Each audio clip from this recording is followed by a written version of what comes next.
መሰባሰቢያችን አማራ ነው። ምክንያቱም እየተጠቃን ያለነው በአማራነታችን ነው። እየተጠቃ ያለው የአማራ ባህል የአማራ ወግ በገዛ ሀገሩ እንዳይኖር እየተደረገ ነው። ስለዚህ መደራጀት አለብን። መሰባሰቢያችን ደግሞ የአማራ ብሔርተኝነት ነው። ለአማራ መደራጀት የተከለከለ አልመሰለኝም፣ ህገ መንግስታዊ መብትም ጭምር ነው።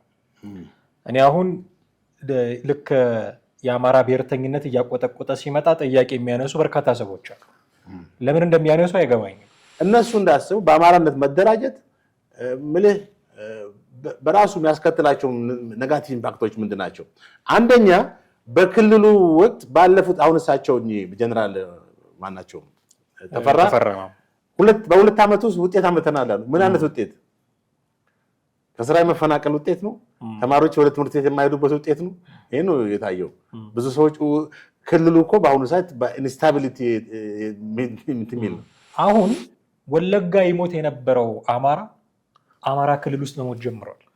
ባህር ዳር ዙሪያ ይሞታል አማራ፣ ጎንደር ላይ ይሞታል አማራ። የሚሞተው በጥይት ተተኩሶ በጦርነት ሰበብ ብቻ አይደለም።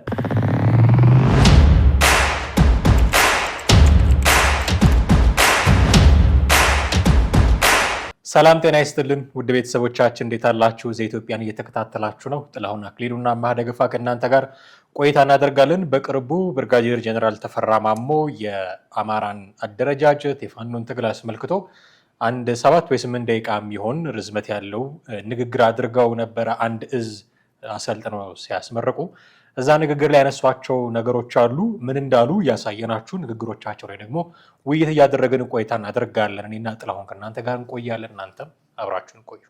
ጥላ እንዴት ነህ? አለን፣ እግዚአብሔር ይመስገን ሰላም ነኝ። እንዴት ነህ? ብርጋዴር ጀነራል ተፈራ ማሞ የሰሞኑ መነጋገሪያ ሆነዋል። ብዙ ነገሮችን ወደ ሚዲያ ብቅ እያሉ እየተናገሩ ነው። አሁን ለመጨረሻ ጊዜ የተናገሩትን ነገር ነው እኛ ለዛሬ ውይይታችን አጀንዳ ያደረግነው። ከዛ በፊትም ቢሆን ግን የተለያዩ ነገሮችን ሲናገሩ የነበሩ ሰው ናቸው። በተለይም በጣም ፌመስ የሆነው ንግግራቸው ሻዕቢያንና ቲፒኤልኤፍን ከመንካታችሁ በፊት በእኛ በኩል ማለፍ አለባችሁ የሚል ማስጠንቀቂያ ለመንግስት መላካቸውን የመሰሉ እንዲህ አይነት ንግግሮችን ያደርጋሉ እና አሁንም ደግሞ ከ7 እስከ 8 ደቂቃ ርዝመት ያለው ንግግር አድርገዋል። እዛ ላይ ስለ አማራ ብሔርተኝነት፣ ስለ ኢትዮጵያዊነት፣ ስለ በክንዳቸው ስለመታገላቸው ያለፉት 2 ዓመታት ስላመጡላቸው ነገሮች ተናግሯል። ሪሊ እሳቸው እንዳሉት ነው ወይ? ንግግሩን ባደረጉት ልክ ነው ወይ አሁን ያለው የፋኖ ትግል የሚለውን ነው በጥቂቱ ለመገምገም የምንሞክረው። እንደው እንዲህ ብለዋል፣ እንዴት እናየዋለን? ይህንን ከማለታችን በፊት በጥቅሉ ግን ንግግራቸውን ስትሰማው ምንድን ነው የታዘበው? እንግዲህ ንግግራቸው ስለ አማራ ማለትም በብሔር የመደራጀት አማራ ራሱን ከጥቃት ማለትም ባለፉት 3 አስርት ዓመታት በላይ በአማራ ሕዝብ ላይ ይደርስ የነበረውን ጥቃት፣ ግድያ፣ ስደት፣ መፈናቀል የተለያዩ ክልሎች አስመልክቶ ነው የተናገሩት። በእርግጥ ይሄ ነገር ሆኗል በአማራ ሕዝብ ላይ ማንም የሚክደው አይደለም። ኢህአዴግ ወደ ስልጣን ከመጣ ጀምሮ አማራ በማንነቱ ሲጠቃ፣ ሲገደል፣ ብዙ ነገሮች ማለት በአማራ ላይ ከቀዩ ሲፈናቀል ማለት ከኖረበት በኦሮሚያም በደቡብ ኢትዮጵያ እና በተለያዩ ክልሎች አማራ ላይ የደረሰው ነገር መካድ አይቻልም። ምሳሌ በደኖ በጣም አሰቃቂ በሆነ ሁኔታ 1980 የተፈጸመው በአማራ ላይ ጥቃት አለ። በሐረርጌ፣ በአርሲ፣ በወለጋ በእነዚህ አካባቢዎች ከፍተኛ በአማራ ላይ የተካሄደ ጥቃት አለ። በደቡብ ቤንች ማጂ ዞን አካባቢ መሰለኝ እና እነዚህ ሁሉ ተሰደው ወደዚህ ሀገር የመጡበት ሁኔታም አለ። እንግዲህ አማራ ላይ ጥቃት አልደረሰም አይደለም ማለት አትችልም። ነገር ግን ያን ጥቃት በምን አይነት ሁኔታ ነው አሁን ጀነራል ተፈራ ማሞ እንግዲህ ያ ጥቃት ስለደረሰበት አማራ አሁንም በማንነቱ የተጠቃ ስለሆነ ስለዚህ ሾህን በሾህ አይነት ሁኔታ ነው ማለት ያስኬዳል ወይ? በጦርነት አማራ በብሔር ደረጃ እንደ ብሔር መደራጀቱ አሁን አጠቃላይ ምንድነው አሁን ያለውን ሳይሆን አውትፑቱ ወደፊት ምንድነው? አንደኛ በዚህ አደረጃጀት ውጤታማ ሊሆን ይችላል ወይ የሚለውን ትመለከታለህ። በሁለተኛ ደረጃ ደግሞ እዛ ውጤት እንኳን ሊያመጣ ይችላል ተብሎ ቢታሰብስ ያለው ሂደት ያለው መስዋዕትነት ብዙ ዋጋ የሚያስከፍል ነው። ጦርነት ያው ጦርነት ነው። በጦርነት ወቅት ውሃ አይደለም የምትረጨው፣ ጥይት ነው፣ ቦምብ ነው። የተለያዩ ነገሮችን እንግዲህ የተለያዩ ቁሳዊና ሰብአዊ ውድመትን እያስከተልክ ነው የምትሄደው። ቴክስ ታይም ደግሞ ዝም ብሎ ነፃነት ፍሪደም አይገኝም፣ ወይም አንተ ያሰብከውን ድል በአጭር ጊዜ ውስጥ አታገኝም። እና በአጭሩ የተናገሩት ንግግር ላይ ውስጥ መለከተው ትክክል ማለት ያው ልክ ነው። ለነፃነት፣ ለፍትህ፣ ለእኩልነት የሚል ነው እሳቸውም የተናገሩት። ኢንዲቴል ግን ስታየው እንደብዝ ስታየው አሁን በብሔር ተደራጅተህ በኢትዮጵያ ውስጥ ልታመጣ የምትችለው ውጤት ወያኔ 17 ዓመት ነው የፈጀባት ደርግን ለመንትም ማለት ግን ውጤት አመጣች ወይም ማለት ይቻላል ወይ? በእርግጥ መንግስት ሆነዋል 27 ዓመት ቢሆንም ግን እነሱ ባሰቡበት መንገድ የትግራይ ህዝብ ነፃነት አግኝቷል ወይ? የኢኮኖሚ ተጠቃሚ ነው? የማህበራዊና የሌሎች መብቶች ተጠቃሚ ነው? ራሳቸው አይደለም ሲጨቁኑት የምናየው ዛሬም ድረስ የትግራይ ህዝብ በሰቆቃና በተለያየ ቀውስ ውስጥ ያለ ህዝብ አይደለም? በሴፍቲኔት አደራጅቶ አይደል በእርዳታ ውስጥ የሚያኖሩት? የትኛው እንግዲህ ለ17 ዓመት ታግለው ነፃነት አገኘንልህ ህዝባዊ ወያኔ ሓርነት ትግራይ የሚለው ስሙ አይደል? ህወሓት ትግራይ ነፃ አውጪ ትግራይ ነፃ አውጥተዋል ወይ? በመሰረቱ ያኛውስ የኤርትራው ራሱ ኢፒኤልኤፍ እሱም የኤርትራ ነፃ አውጪ ግንባር ነው። የተረፈው ምንድን ነው? የኤርትራውያን ስደት፣ ሞት፣ በባህር ተሻግረው ገና እዛ ሜዲትራኒያን ባህር ላይ ስንት ኤርትራ አልቋል። ይሄ የኢሳያስ አገዛዝ ነው። ኢሳያስ ነፃነት ኤርትራን ነፃ አወጣለሁ ብሎ ከደርግ ጋር በታገለው 30 ዓመት ሂደት ጦርነት ያመጣው። ስለዚህ በአጠቃላይ በጦርነት ከነዚህ ከትግራይ ክልልም ሆነ ከኤርትራ ብዙ ልምድ የምታገኝበት ብዙ የምትማርበት ነው። አሁን አማራ በማንነቱ ተደራጅቷል። ኮንሲኮንሱ ምንድን ነው የሚሆነው? አሁን ገና ከጅምሩ እኮ ብዙ መከራና ስቃይ የሚበላ ክልል ሆኗል። የገፈት ቀማሽ ሆኗል ህዝቡ። ስለዚህ አማራ እየተጠቃ ነው። ኦፍኮርስ ተጠቃ ነው። ቅድም አንስተነዋል የጠቀስነው ማለት ነው። ግን ይሄን ጥቃቱን በእሾህም በእሾህ ነው ወይ በጦርነት ነው ወይ ሪስፖንስ የምትሰጠው የሚለውን ስትመለከት ያው ትክክል ማለት ትክክለኛ እንዳልሆነ ትረዳለህ ማለት ነው። በዚህ ንግግራቸው ውስጥ የተጠቀሟቸው ንግግሮች አሉ። እስቲ መጀመሪያ አንዱን እነስማና በዛ ላይ የእኛን ምልከታዎች ለማስቀመጥ ይመችናል ብዬ አስባለሁ። አንድ የተናገሩት ነገር አለ። እስቲ እሱን ለተመልካቾቻችን ጋብዘን እንመለሳለን። ስንደራጅ ደግሞ መሰባሰቢያችን አማራ ነው። ምክንያቱም እየተጠቃን ያለነው በአማራነታችን ነው። እየተጠቃ ያለው የአማራ ባህል የአማራ ወግ በገዛ ሀገሩ እንዳይኖር እየተደረገ ነው። ስለዚህ መደራጀት አለብን። መሰባሰቢያችን ደግሞ የአማራ ብሔርተኝነት ነው። ከዛ ውጭ የሚደረግ ትግል የአማራን ችግር አልፈታውም። ስለዚህ የተበደለው ህዝብ ራሱ በራሱ ተደራጅቶ መታገል መቻል አለበት የሚል እንቅስቃሴ ተጀመረ። ይኸው በ2 ዓመት መደራጀት ምን ያህል ኃይል መሆኑ አየነው። ልጆቹ ተሰለፉ፣ ዋጋ ከፈሉ። በባርነት ከምንኖር ዋጋ ከፍለን በነፃነት እንኖር የሚል ውሳኔ ደረሱ። በውሳኔያቸው መሰረት ዛሬ አይታችኋቸዋል።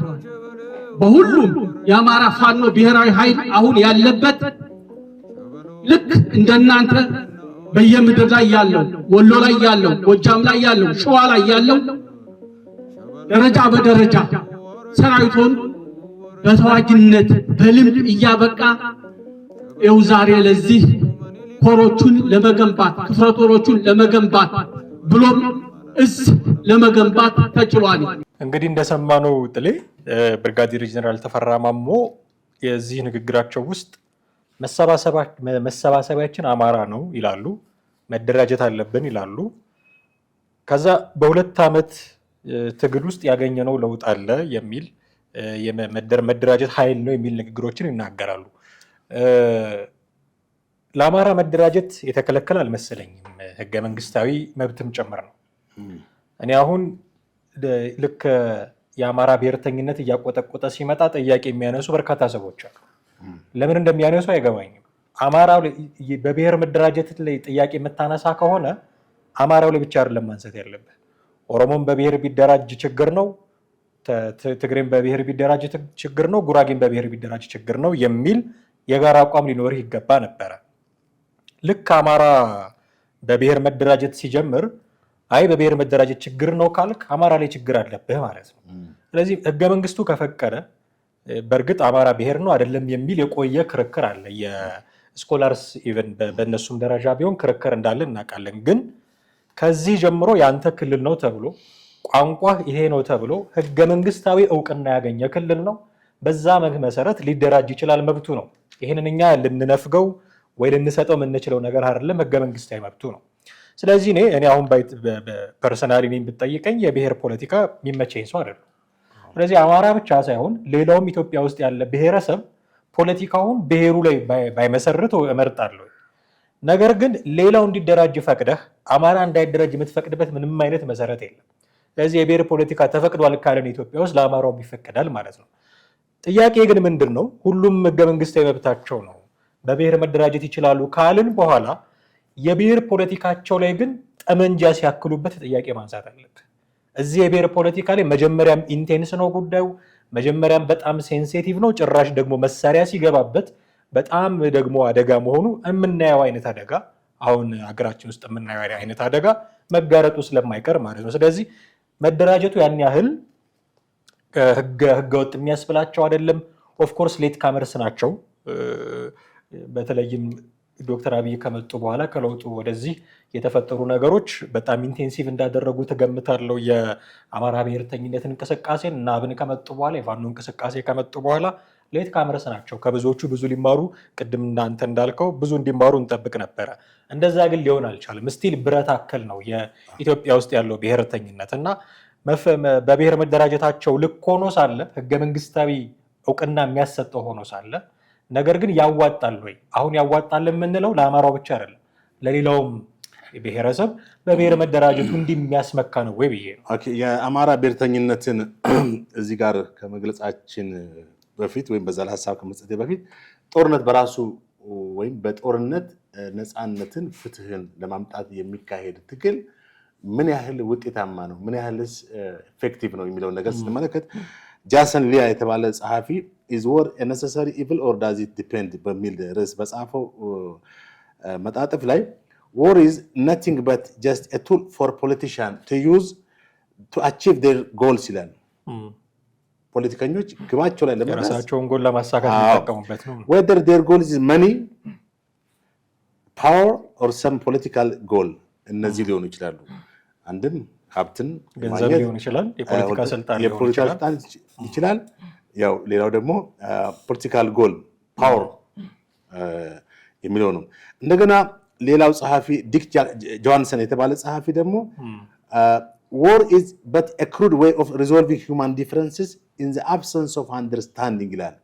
እሱም የሰዎች ባልተግባቡባቸው ሁኔታ፣ ሰዎች ሚስ አንደርስታንዲንግ በሆነበት ሁኔታ crude way of መጥፎ የሆነ አማራጭ ምራጭ ማለት ነው። ምራጭ ነው። በግድ የምትመርጠው ቀጥ ያለ ሲታጣ war is a necessary evil ነው ያለ። necessary evil ማለት unpleasant ደስ የማይል ወይም ምንም መልካም ያልሆነ ነገር ተገደ የምትገባበት ነው። ያም በመጨረሻ ምራጭ ነው እንጂ የሰላም አማራጮችን እያሉ የሰላም ኦፕሽኖች እያሉ ወይም መሳሪያ ነፍጥ ሳትይዝ አታነግብ የምታካሄደው ለሰላም ለነፃነት የምታደርገው ነገሮችን አንጠፍጥፈ መጠቀም ነው እንጂ ወደ ጦርነት መግባት ምንም ውጤታማ ሆነ። በእርግጥ ይላል እዚህ ጋር በጦርነት አስፈላጊ የሚሆንባቸው ነገሮች አሉ ይላል። የአሜሪካን ሲቪል ወር ላይ እና አብርሃም ሊንከን ያካሄዱት ፖዚቲቭ ወር ነው፣ ጤናማ የጦርነት ምክንያቱም 50 ስቴቶች የተበታተኑ ስቴቶችን ወደ አንድ የማምጣት እንትን አድርገዋል። እንደገና ኦቶማን ቢስማርክ የተባለ የፕሩሺያ ግሬት ፕሩሺያ ሊደር ነው። እሱ ባደረገው እንቅስቃሴ ፕሩሺያን ታላቋን ጀርመን ዛሬ ጀርመን የምትባለውን ሀገር ከፕሩሺያ ጋር በማዋሃድ እንትን ብሏል፣ ጦርነቱን አድርጓል። ይሄም ፖዚቲቭ የሆነ የጦርነት ሂደትን ውጤት አመጥቷል ይላል። ሌላው ጋሪባልዲ የተባለ የጣሊያን ሙቭመንት ነው። ጋሪባልዲ በጦርነት አክቲቪስት ወይም የጦር መሪ የነበረ ነው። እሱም ውጤት አመጥቷል። አሁን ባለው በዚህ በ20ኛው ክፍለ ዘመን ግን ጦርነት ምን እያስከተለ ነው? እስቲ በሶሪያ ያለውን ተመልከት። ሶሪያን ለነፃነት የበሽር አሳድን መንግስት ለመጣል 10 ምናምን ዓመት ሙሉ የታገሉት አማጺ ኃይሎች ከተማውን አገሪቷን አወደሟት። ሶሪያ በጣም በሚገርም ሁኔታ ፈራረሰች። ሊቢያን ተመልከተው። ሊቢያም ወደ መፈራረስ የደረሰ ሀገር ነው ለነፃነት በተካሄደ ጦርነት ወይም ባገነን ታይራኒን ከስልጣን ለማውረድ በተካሄደ ጦርነት። እንደገና የመንን ተመልከቱ። የመንም ፌል ስቴት የተባለ ነው በጦርነት። ሶማሌ ጎረቤታችንን ተመልከቱ። ሶማሌም ፌል ስቴት ነው እና ብዙ መጥቀስ ይቻላል። አሁን በአማራ ክልል የሚካሄደው ጦርነት እነሱ እንዳስቡ በአማራነት መደራጀት ምልህ በራሱ የሚያስከትላቸው ኔጋቲቭ ኢምፓክቶች ምንድን ናቸው?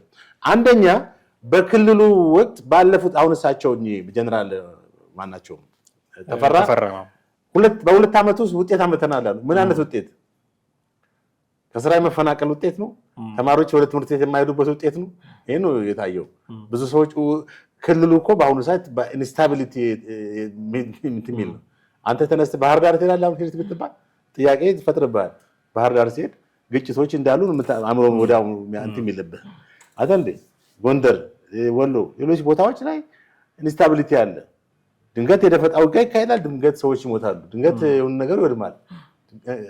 ስለዚህ ይሄ ባልተረጋጋ ያለን ክልል ውጤት አምጥተናል ሊባል የሚችላል። ውጤት የሚያመጡት በምንድን ነው?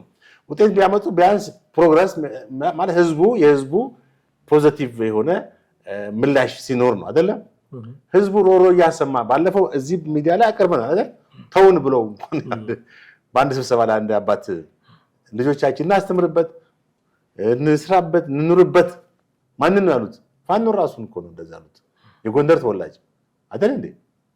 ስለዚህ አሁንም እስቲ የጎንደር የባህር የጎጃም የተለያዩ ሰዎች ነዋሪዎችን ቢጠየቁ ምንድነው ምላሻቸው? ፋኖ ደጋፊዎች ናቸው ወይ? እውነት ለመናገር በእርግጥ በአማራ ላይ ቅድም እንዳነሳ ነው ጥቃት መደረሷል። ከወያኔ ጀምሮ በተለያዩ ክልሎች በአማራ በማንነቱ ተፈናቅሏል፣ ተሰዷል፣ ተገድሏል። ኢሰብአዊ በሆነ ሁኔታ በጣም ብዙ ጥቃት ደርሶበታል። ግን ያንን እንትን አሁን ፋኖ በተደራጀው ሁኔታ ነው ወይ ምላሽ ማግኘት የሚቻለው? እንደው እውነት ለመናገር ፋኖ አሁን እየተዋጋ ነው ፊት ለፊት የሆነ ደፈጣ ነው የምሰማው እንጂ ጉሪላ ፋይተር እኮ አይደለም አይደል እንዴ? እንደው ለማሳነስ አይደለም እያካሄዱ ያለው እንቅስቃሴ። ሪያሊቲው ምንድን ነው? ፊት ለፊት ከመከላከያ ጋር እየተዋጉ ነው አይደል ነው ምልህ። እንደዛ አልሰማንም። ብዙ ጊዜ የሆነ ደፈጣ። እንደገና ደግሞ እነዚህ ኃይሎች ሰላማዊ በሆኑ እንቅስቃሴዎች ላይም እየተሳተፉ ነው ማለት እንደ ቤተክርስቲያን፣ እንደ መስጊድ፣ እንደ ትምህርት ቤት ያሉት ቦታዎችን ኦኮፓይ በማድረግ በዛ ቦታ ላይ በጣም የስጋት ምንጭ ሆነዋል። በዛ አካባቢ ያለውን ሰላማዊ እንቅስቃሴ ሁሉ የማደፍረስ ሁኔታ የታየባቸው ነው። ይሄ ባለፉት 2 ዓመታት የታየ ነው። አሁን እሳቸው ውጤት አመጣናል እንደሚሉት አይደለም። ውጤቱ የትኛው ውጤት ነው? የክልሉ ኢኮኖሚና ማህበራዊ እንትኑ በጣም ፌል አድርጓል፣ ዲክላይን አድርጓል። ይሄ ነው ውጤት የሚያሉት እንግዲህ እንጂ በተጨባጭ ምን አይነት ፕሮግረስ? እሺ አሁን በትጥቅ ትግል የያዙት ቦታ አለ በሶሻል ሚዲያ ከሚነፋው ፕሮፓጋንዳ ውጪ አለ? በቅርቡ መከላከያ ሰራዊት የሚያወጣቸውን ዘገባዎች ስትከታተል ፋኖ ይዟቸው የነበሩትን ቦታዎች እያስለቀቅን የመንግስትን መዋቅር እየተከልን እየሄድን ነው የሚሉ መረጃዎችን ስታይ በተጋነነ ደረጃ ትልልቅ ከተሞችን ባይሆን በወረዳ ደረጃ የራሳችንን መዋቅር ዘርግተናል ብለው የሚያምኑባቸው ቦታዎችም ጭምር እንዳሏቸው ልንናገር እንችላለን። ለዚህ ደግሞ ማስረጃችን መከላከያ በየጊዜው የሚያወጣቸው መረጃዎች ናቸው። ፋኖ እግር የተከለባቸውን ቦታዎች እያስለቀቅን እያጠራን የራሳችንን መዋቅር እየዘረጋን እየሄድን ነው የሚል መረጃዎችን ሲያወጣ ስለምንሰማ ማለት ነው። ግን ያነሳው ነጥብ ግን ይሄ በ2 ዓመት ውስጥ ምን ለውጥ አመጡ የሚለው ጥያቄ ግን በጣም ትልቅ ጥያቄ ነው። ምክንያቱም ከ2 ዓመት በፊት አማራ በአማራነቱ ይሞታል የሚባለው የት ነበር የሚል ጥያቄ ማንሳት አለብን። ቀደም አንተ መግቢያ ላይ እንዳልከው በእርግጥም በማንነቱ የሚጠቁ ሰዎች ነበሩ። ወለጋም፣ አርሲም፣ ሌላም የትም ቦታ በማንነታቸው የሚጠቁ ነበሩ። የጅምላ መቃብሮች አይተናል። እህሎቻቸው ሲወድሙ አይተናል። ይሄንን ያደረገ የሆነ አካል አለ ታጥቆ የሆነ ጫካ ውስጥ የሚንቀሳቀስ ምናምን። አሁን ወለጋ ይሞት የነበረው አማራ ክልል ውስጥ መሞት ጀምሯል። ባህር ዳር ዙሪያ ይሞታል አማራ፣ ጎንደር ላይ ይሞታል አማራ። የሚሞተው በጥይት ተተኩሶ በጦርነት ሰበብ ብቻ አይደለም። ራሳቸው ምንድነው ኬላ ዘርግተው እኔ ነኝ የምቆጣጠረው ይሄንን ኬላ በሚል የእርስ በርስ ግጭት ሰሞኑን ሰምተናል። የፋኖ መሳፍንት ተስፉ ልጅ ጌትነት ተስፉ የሚባል ተስፋውን ምናምን ጌትነት መሳፍንት ተገድሏል። እርስ በርሳቸው ነው የሚገዳደሉት። ሸኔ ይገልብን ነበረ ብለው ነው ጦርነት የጀመሩት። አሁን እርስ በርሳቸው እየተገዳደሉ ነው። 2 ዓመቱ ያመጣው ይሄንን ነው። አማራ እንዳይሞት ማድረግ ቻለ ወይ? አሁን አድገናል፣ ጠንክረናል፣ ተደራጅተናል የሚሉት ብርጋዴር ጀነራል ተፈራ ማሞ አድገናል፣ መደራጀታችን ጠቅሞናል የሚሉት አማራ እንዳይሞት ማድረግ ቢችል ነበረ። እንዳይሞት ከማድረግ ይልቅ የእርስ በርስ ግጭት ፈጥሮ የአርበኛ መሳፍንት ልጅ እስከ መሞት ደረሰ። በጣም የሚጨቃጨቁ ሰዎች ናቸው፣ እንደምታውቀው የማይተማመኑ ሰዎች ናቸው። በአንድ በኩል አፋብኃ በአንድ በኩል አፋሕድ እያሉ ውጭ ያሉትን ጭምር ውጭ ሆነው የሚደግፏቸው ጭምር አሁን ምን ላይ እንዳሉ አይተሃል። በጣም ሚዲያዎቻቸው ተከፋፍሎ ሀሳቦቻቸው ተከፋፍሎ ፍርድ ቤት ለመቆም የተቀመጡ ሰዎች ሆኗል። እናንተ አይደላችሁም የአማራ ድምፅ እኔ ነኝ የአማራ ድምፅ እያሉ የሚናገሩ ሆኗል። 2 ዓመቱ ያመጣው ይሄንን አይደለም ወይ? ምንድነው አደግን ማለት? ወዴት ነው የታደገው? ከዛ በጦርነትም ቢሆን አማራ ክልል ውስጥ በጣም በርካታ ሰው እየሞተ ነው። የሚማሩ ተማሪዎች ቁጥር ቀንሷል። መምህራን በሰቀቀን ነው የሚያስተምሩት። ደብረ ብርሃን እኮ ብትሄድ የየዕለት ጉርስ ማግኘት ያቃታቸው ከሌላ ቦታ ተፈናቅለው የመጡ ምንድነው ተጎጂዎች አሉ፣ በመጠለያ ውስጥ ያሉ ሰዎች። እነሱን ጠቅሟል የ2 ዓመቱ ትግል። አሁንም ረሃብ ላይ አይደሉም ወይ ያሉት? ይህንን ከግምት ውስጥ አስገብተን ስናወራ ሪሊ ብርጋዴር ጀነራል ተፈራ ማሞ በ2 ዓመት ውስጥ ተጠናክረናል የሚሉት ነገር ውሃ ያነሳሉ የሚል ጥያቄ እንድናነሳ ያደርጋል። ትክክል። አንተ እንዳልከው በዚህ በ2 ዓመት ውስጥ ብዙ ማህበራዊና ኢኮኖሚያዊ ቀውስ በክልሉ እንደደረሰ ብዙ ማስረጃዎችን ማቅረብ ይቻላል። በክልሉ ውስጥ ያሉትን ተጨባጭ ሁኔታዎች በስፋት መዘርዘር ይቻላል። አሁንም ክልሉ በዚህ ጦርነት ስጋት ውስጥ በዚህ ጦርነት ምክንያት የተለያዩ እንቅስቃሴዎች፣ የንግድ እንቅስቃሴዎች ብትል፣ የሰዎች ወጥቶ የመግባት ሁኔታ፣ በሰላም የመንቀሳቀስ ሁኔታ ሁሉ እነዚህ በስፋት የሚስተዋሉባቸው ሁኔታዎች እንዳለ ነው የምትመለከተው። አሁን የሚገርምም ቅድም ጠቀስ አድርጋቸዋል። እነዚህ ኤክስተርናል ፎርስስ ብትላቸው ወይም ከጀርባውን የሚያጨበጩ ኃይሎች አሉ። ይህን ኃይል ሁሉ ፑሽንግ ፎርስ ወደፊት እየገፉ በለው ትይዘዋለህ፣ የአብይን መንግስት ጥለዋለህ፣ በርታ፣ ይሄ እንትን መንግስት ምናምን እያለ እሳቱ የሚሞቃቸው እንጂ የማያቃጥላቸው። አንድ በዋነኛነት እንግዲህ ኢንቪዚብል ሃንዶች አሉ፣ የማይታዩ ውጭ ያሉ ዲያስፖራው በገንዘብ በምናምን በማቴሪያል የሚደግፉ። እዛ ማዋጋት ቀላል ነው።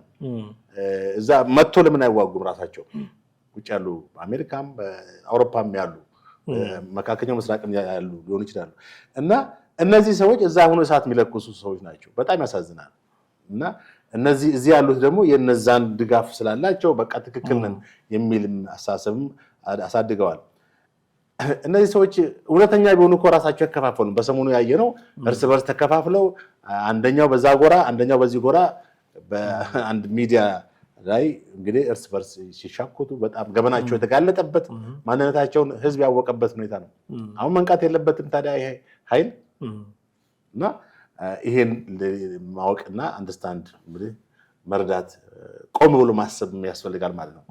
እንደገና የአማራ ብሔርተኝነት በራሱ እንግዲህ ኢትዮጵያ ብሔርተኝነት የሚለው ቃል በይበልጥም በህወሓት ኢህአዴግ ስልጣን ዘመን ነው። ያው ሀገሪቷም የኤትኒክ ቤዝድ ፌዴራሊዝምን ነው በህገ መንግስቷም ያጸደቀችው።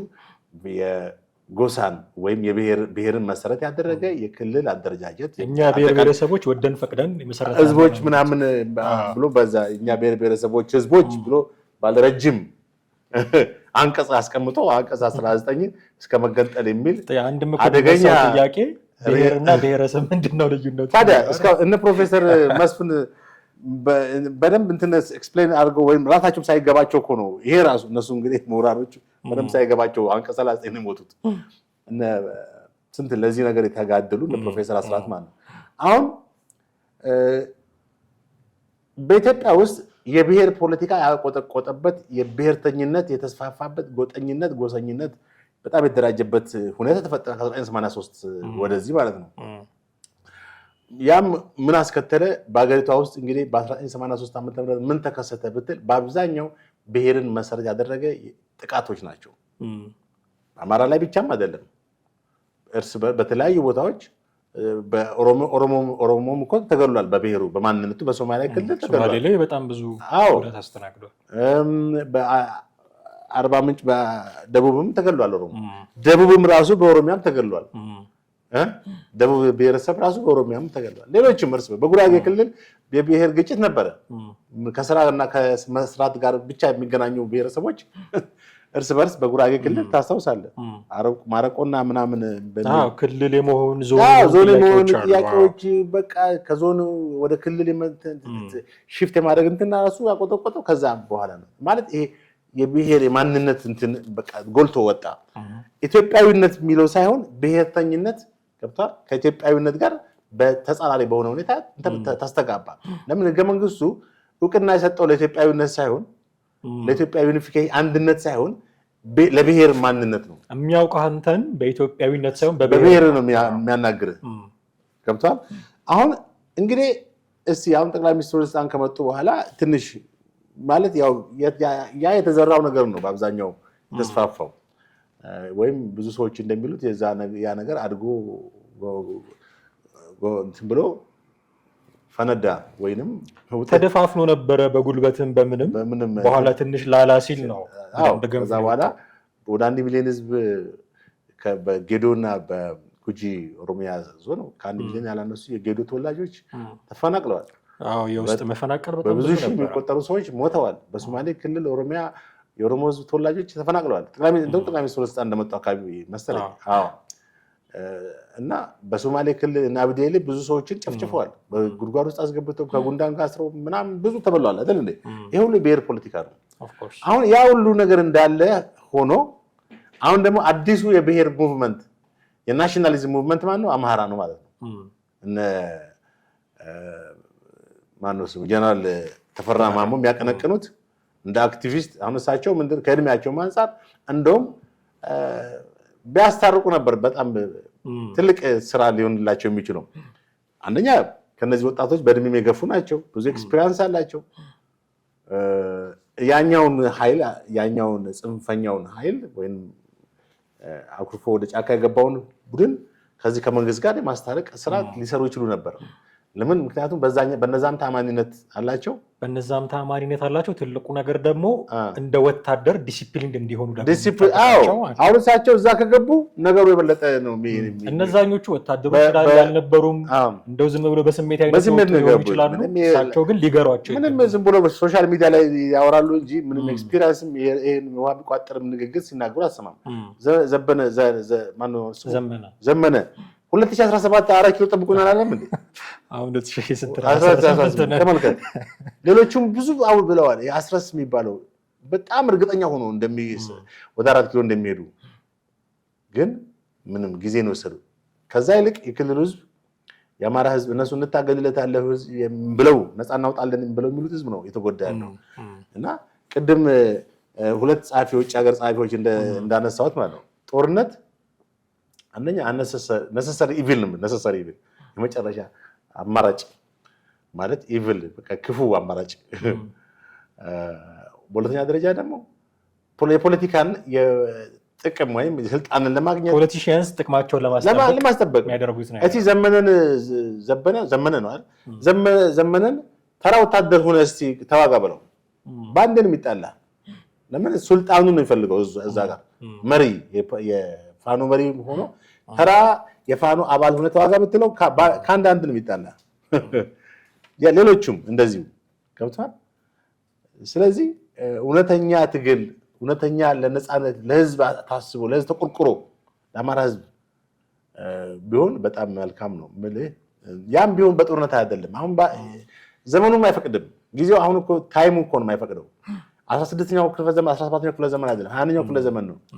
የአሜሪካን ሲቪል ወር ላይ እና አብርሃም ሊንከን በወቅቱ አንደኛ የተነሱበት ዓላማ ትክክለኛ ነው። የተከፋፈለ እንትን ከልክ አንድ ዩናይትድ የሆነ ዩናይትድ ስቴትስን ፈጠሩ። እነ ኦቶማን ቢስማርክ ግሬት ጀርመኒን ፈጠሩ።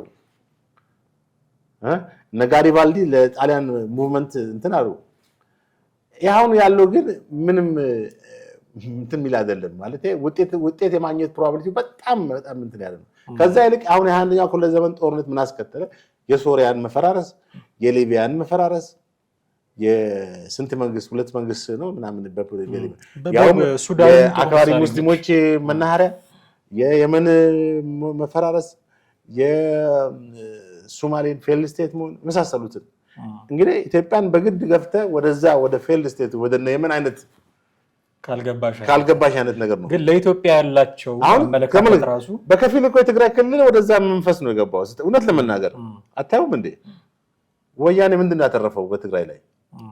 ያን ሁሉ ወጣት አስገደለ፣ አስጨፈጨፈ። እነ ደብረ ጽዮን ፎከሩ፣ ምን አሉ፣ ህለሉ። አክሱም የዛኔ ትዝ ይለኛል በትግርኛ የተናገረው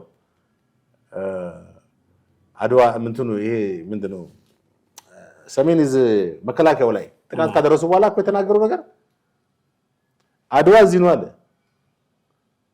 የታገለው ኢትዮጵያ አድዋ እዚህ ነው። ኦፍ ኮርስ እዛ ነው፣ ትግራይ ነው፣ ልክ ነው። ግን የተዋጋነው እኛ ነን አለ ብሎ ቁጭ አለ።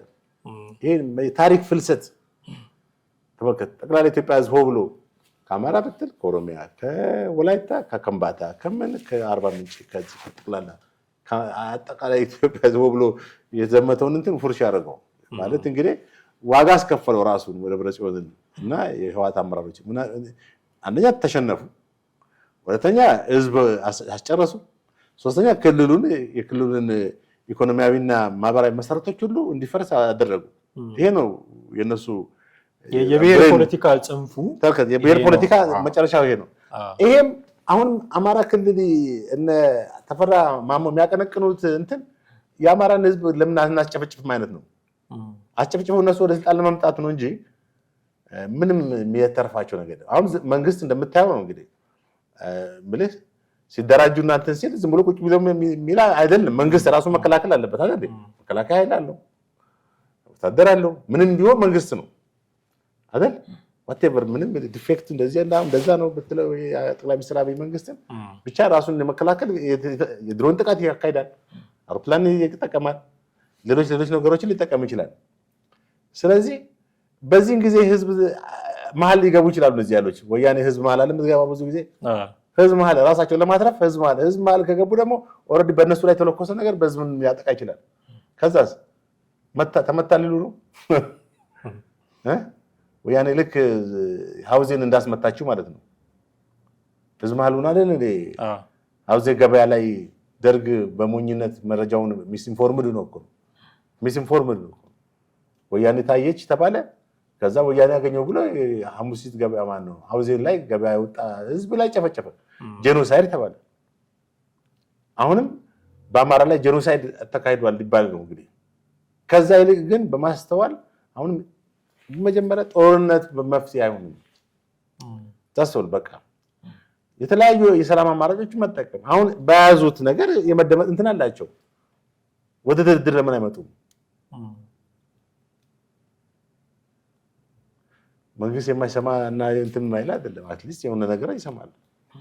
ግን እንደው ጽንፉ የብሔርተኝነት ፖለቲካ ጽንፉ የት ደረጃ እንደደረሰ የሚያሳየን አንድ የተናገሩት ንግግር አለ። እሱን ሰምተን ብንመለስ ጥሩ ይሆናል። ይህ ትግል ድል የሚያደርገው በተድበሰበሰ አደረጃጀት አይደለም።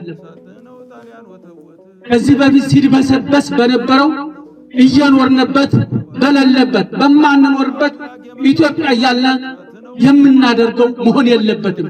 ኢትዮጵያ አገራችን ናት፣ አንጠላትም።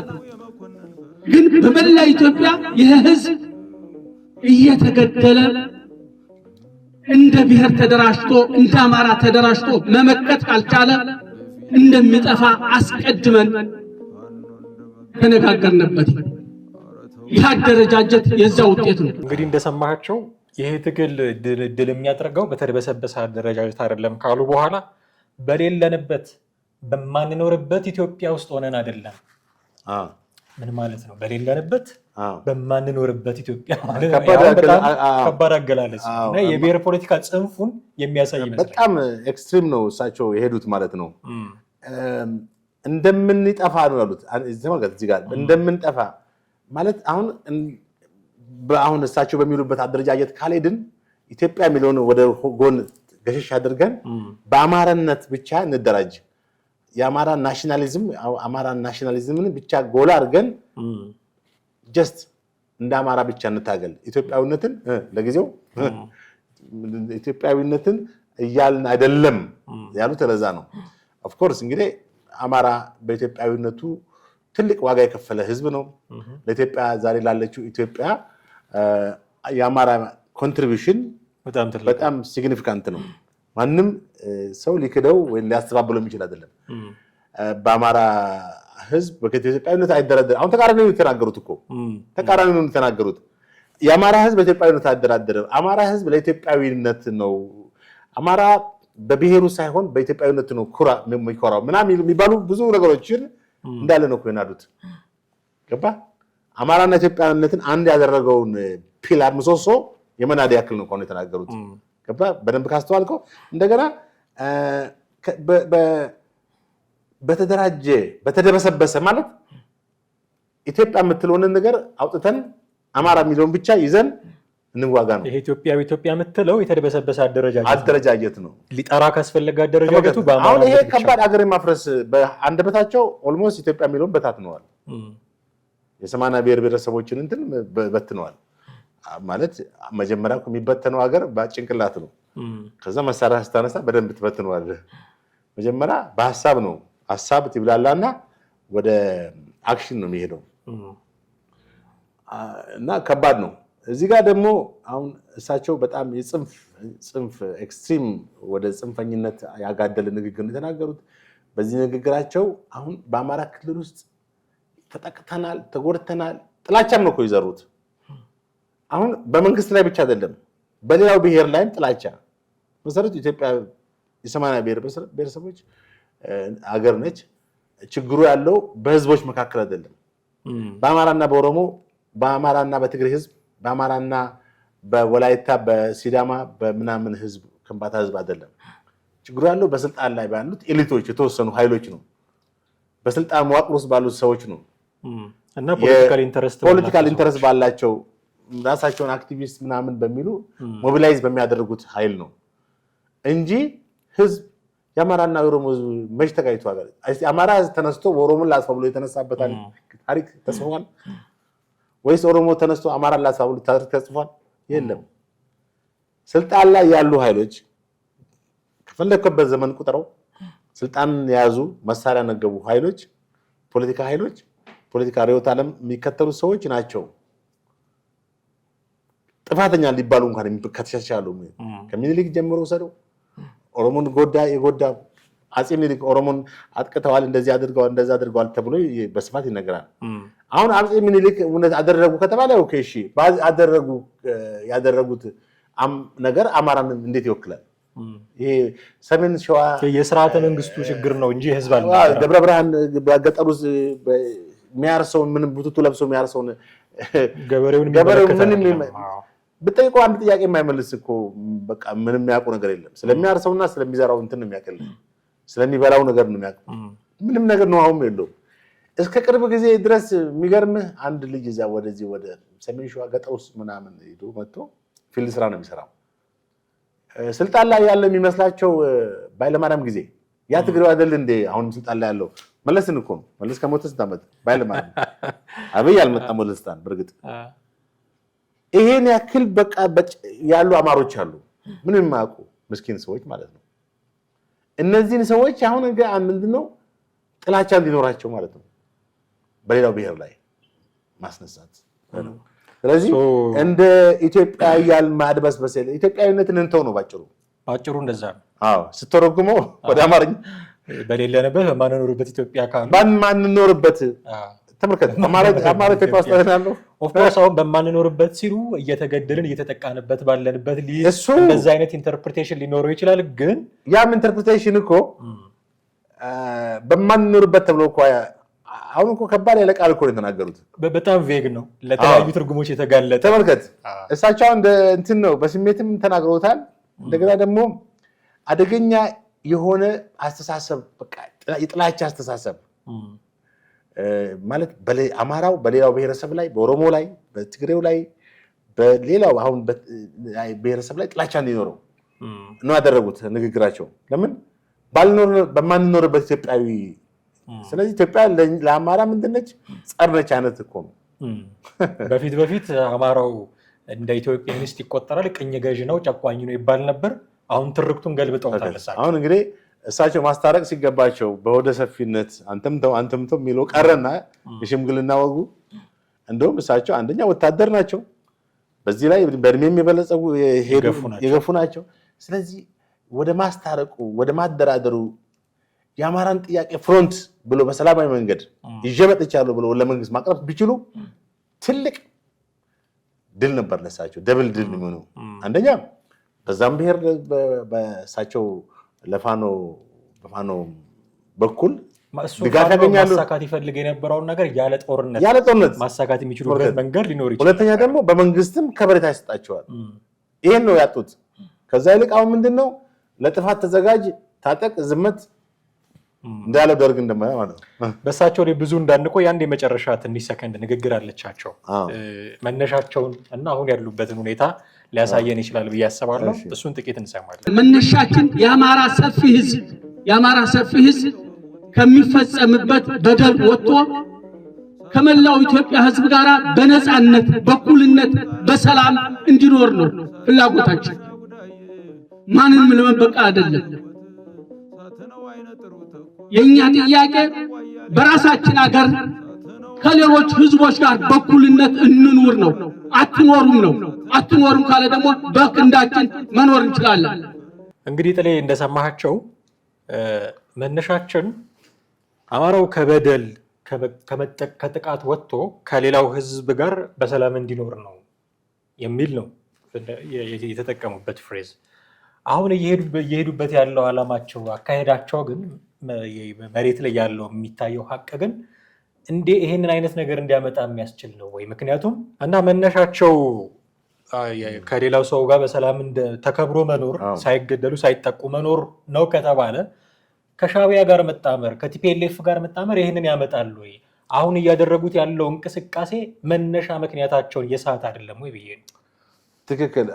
አሁን እሳቸው እንደተናገሩት ከሚደርስብን በደልና ጥቃት አማራው ወጥቶ ከመላ ኢትዮጵያ ህዝብ ጋር በነፃነትና በእኩልነት እንዲኖር፣ ይሄ ትክክለኛ ፖዚቲቭ ሀሳብ ነው፣ ልትቀበለው የምትችለው ሀሳብ ነው። ነገር ግን መጀመሪያ ከተናገሩት ጋር ምን ይሆናል? ክላሽ ያደርጋል። እኛ መጀመሪያ ቅድም ባየነው ቪዲዮ ላይ የተናገሩት ምንድነው? አማራ ስንደራጅ በመሰባሰባችን በአማራነት የአማራ ብሔርተኝነትን መሰረት በማድረግ ኢትዮጵያዊነትን ወደ ጎን ገሸሽ አድርግ በተደበሰበሰ ሁኔታ አይደለም ማለት በአማራነት ነው። ሌላ ኢትዮጵያዊን ሌላ ኢትዮጵያ ዜጎችን ብሔር ብሔረሰቦችን የማያካትት አማራን ብቻ ያቀፈ የብሔር ፋውንዴሽን ማለት መሰረት ያለው እንዲሆን አድርገው ነው።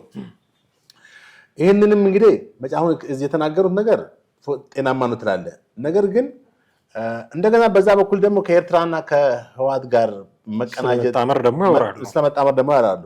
ይሄ ምን ያክል እርስ በርስ የሚጋጭና እርስ በርስ ክላሽ የሚያደርግ ሀሳብ ነው። ማንንም ለመበቀል አይደለም ይላሉ እዚህ ቪዲዮ ላይ።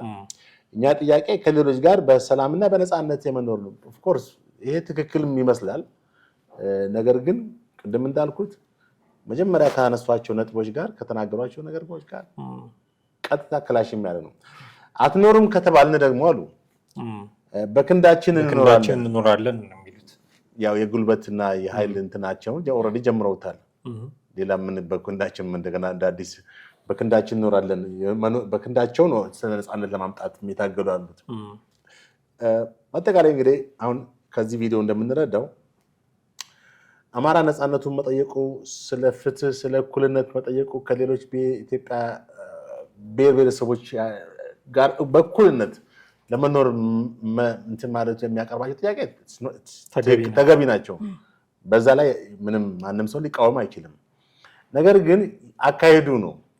እዚህ ጋር ነፍጥ አንግበ መሳሪያ ይዘ የምታመጣው ውጤት ምን ያክል ኢፌክቲቭ ነው? ሂደቱስ? አንደኛ በሂደቱም ላይ ደግሞ የሚደርሰውን ውድመት ቅድም ጠቅሰናል። ያም ቀላል አይደለም። እንደገና ደግሞ ይሄ ምንን ያስከትላል? በሌሎች ብሔረሰቦች ኢትዮጵያ ብሔረሰቦች ውስጥ ምን ያስከትላል? ፍርሃትና ስጋት ያስከትላል። ገባ?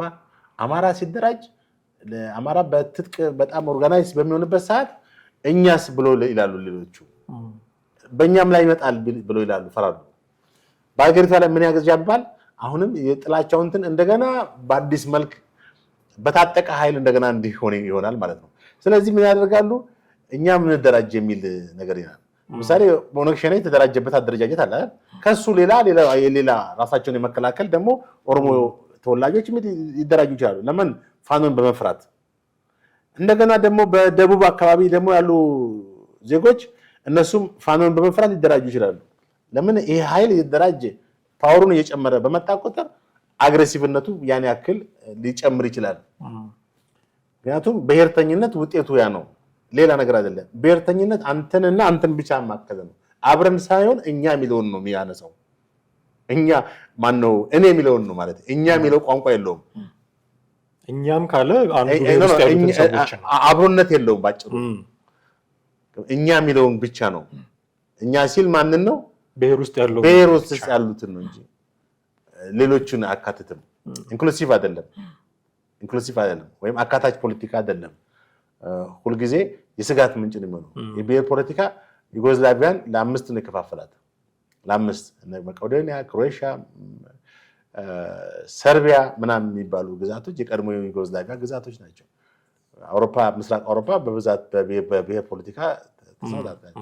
ሩሲያ የብሔር ፖለቲካ ነው ለ16 ትናንሽ ግዛቶች ሩሲያ ነው ገዝፎ አያለ እንጂ ብዙዎቹ እነ ቼችኒያ ምናምን ቤላሩስ ምናምን ትናንሽ እንትኖች ናቸው፣ ግዛቶች ናቸው። አሁን ጀነራል ማነሱ ተፈራ በጣም አደገኛ አነሳሽነት ነው የሚናገሩት። በቃ አንደኛ የአማራ ሕዝብ የደረሰበትን እንትን መሰረት በማድረግ ከዚህ በኋላ በብሔሩ ነፃነቱን በራሱ ብቻ ሊያገኝ እንደሚችል በተደበሰበሰ ሳይሆን በአማራነት ወይ አማራኒዝም አንግቦ ነፃነቱን የማስገበር የጥያቄው እኮ ልክ ነው ማለት አሁን ጥያቄው ሳይሆን የጥያቄው አካሄድ ነው። ጥያቄው እንዴት ነው የምታስፈጽመው ነው። ጥያቄዎቻቸው እንዲመለስ የፈለጉ መንገድ እኮ ሌላ ነው። ችግር የሚያመጣ አሁን ከዛ ተነስቶ እንደሱ እንዳሰቡት 4 ኪሎ ደረጃ በባስ የሚሄድበት አይደለም። ተሳፍረ በሰላም ባስ በምናምን ባስ የምትሄደው አይደለም።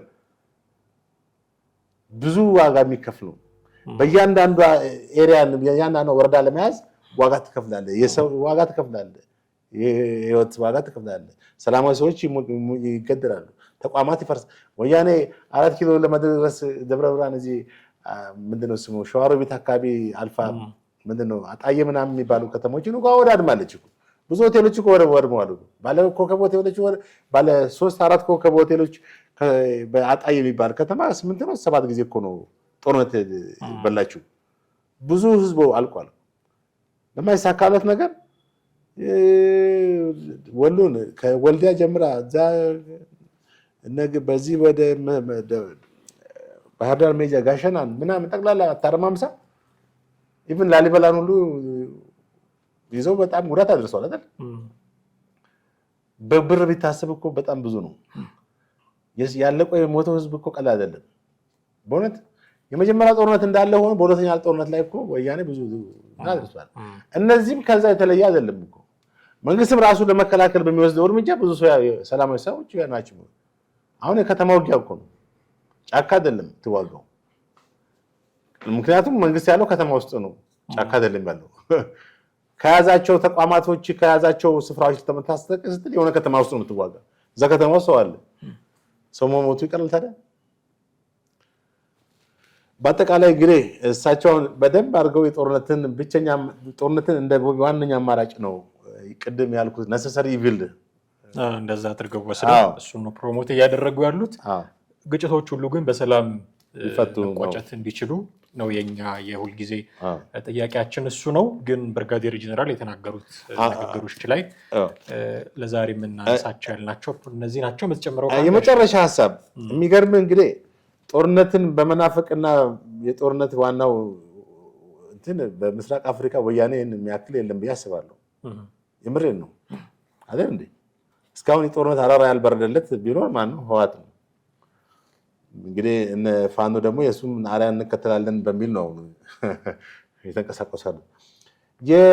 የህወሓት ቃል አቀባይ አቶ አማኑኤል አሰፋ አሁን ጠዋት ኢንተርኔት ሳይ ነው ያገኙት ሀሳባቸው። በጣም የሚገርም ንግግር የተናገሩት ባለፈው ዓመት በ14ኛው ህወሓት ጉባኤ ላይ የተናገሩት ንግግር እንደው ለፋኖችም ለዛ አካባቢ ላሉት በጦርነት ለሚያምኑት በተለይ ለሳቸው ለጀነራል ተፈራም ትልቅ መልእክት ነው። ጦርነት አስፈላጊ ሆኖ አማራጭ ቢሆን ኖሮ ትግራይ ውስጥ ያሉ ችግሮች ሁሉ ለጦርነት ይጋብዙ ነበር። ጦርነት አማራጭ ቢሆን ኖሮ ዛሬ ሎት ኦፍ ፕሮብሌም በቃ ትግራይ ውስጥ አለ። ሁሉም ለጦርነት የሚያነሳሳን ነው አሉ። ግን አማራጭ አይደለም። አይታል ከአንድ የህወሓት ቃል አቀባይ የምንነገሩ ያው የሚናገሩት ሌላ የሚሆኑት ሌላ ስለሆነ ነው እንጂ ጥሩ ንግግር ነበር እኮ ግን የሚያደርጉት ደግሞ ሌላ ነው የሚሆነው። ለማንኛውም በርካታ ነገሮች አነሳን። ብርጋዴር ጄኔራል ተፈራ ማሞ ያደረጉትን ንግግር አስመልክተን እጅግ አድርጌ አመሰግናለሁ። ጥሌ ውድ ቤተሰቦቻችን እናንተንም እጅግ አድርገን እናመሰግናችኋለን። የዛሬው ፕሮግራማችንን እዚህ ላይ ማብቃት ይኖርብናል። በሚቀጥለው ክፍለ ጊዜ በሌላ ርዕሰ ጉዳይ ደግሞ እንዲሁ እንጠብቃችኋለን። ሀሳብና አስተያየቶቻችሁን በተለመደው መንገድ አድርሱን። ጤና ይስጥልን።